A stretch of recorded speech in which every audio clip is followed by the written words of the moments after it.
দোকান ভাইলো হ্যাঁ না তখন আজ কোন দোকান না মন না কোন দেখা তোমার দোকান ভাইলো আছে নালে হাট পাড়ি আছে পারা হ্যাঁ না তা হাট পাড়ি যদি আজ মানে একটা বড় জিনিস আনিব কিসা তুমি সেটা মু কইম পছরে কোন জিনিস আনিবি তো হাত দেখি হ্যাঁ না মানে চাউমিন নেই গেছে মু চাউমিন খাইবা আজ কেন হাট পাড়ি আছে আজ হাফ প্লেট খাইমিনি মু গোটে প্লেট দিটা প্লেট খাইবি সেইটাই তো কইলে বড় জিনিস দেখে আসবে আজ হচ্ছে হাট পাড়ি ଆଉ ଦେଖୁନ ଆଜି ସଜେଇ ଦେଇଛି ସାଙ୍ଗମାନେ ଆଜି ମୋ ହାତ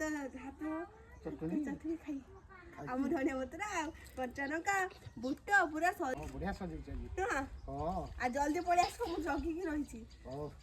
ମୁଁ ପୁରା ଜଗିକି ହାତ ମୋ କଥାକୁ ଦଉଛି ସେ କଥାକୁ ଦଉଛି ଶୁଣ ଜଲ୍ଦି ପଳେଇ ଆସିବୁ ଆଜି କାହିଁକି ମୁଁ ଜଗିଛି ଉପାସ ଆଜି ରହିବି ମୁଁ ଖାଇମିନି ମୁଁ ଟିକେ ଚାଉମିନ ଆନେ ଖାଇମି ତାହେଲେ ଆଜି ଉପାସ ମରିବି କହିଲୁ ତ ଆଣିବ ମା ଯଦି ଆଣିବ ମୁଁ ଖାଇକି ମରିଯିବି ତାହେଲେ ମରିଯାଇଥିବୁ ହଉ ଜଲ୍ଦି ପଳେଇ ଆସିବ ଟାଟା টাটা টাটা